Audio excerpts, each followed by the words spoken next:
একজন রোগীর CT scan দেখতে পাচ্ছেন। একটি বড় কিডনি সিস্ট দেখা যাচ্ছে ডান কিডনিতে।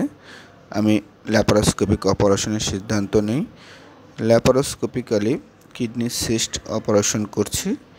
সিস্টটি দেখতে পাচ্ছেন উপরে লেয়ারগুলো সরানোর পর ডান কিডনিতে উপরের দিকে সিস্টটি ছিল।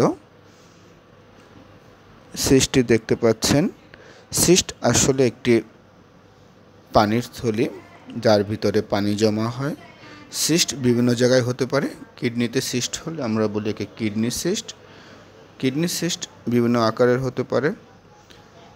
কিডনি সিস্টের ভিতরে অনেক সময় টিউমারও হতে পারে। দেখেন সিস্টটি কাটার পর পানি বের হয়ে আসছে দেখতে পাচ্ছেন।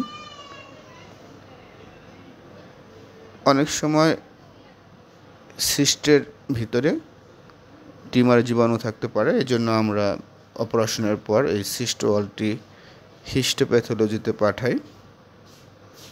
আমরা ছোটো ছোটো করে কিডনি সিস্ট ওয়ালটি কেটে নিচ্ছি।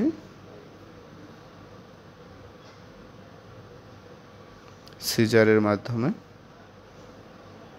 যখন কাটা হয়ে গেল সিস্ট ওয়ালটি দেখতে পাচ্ছেন। ধন্যবাদ।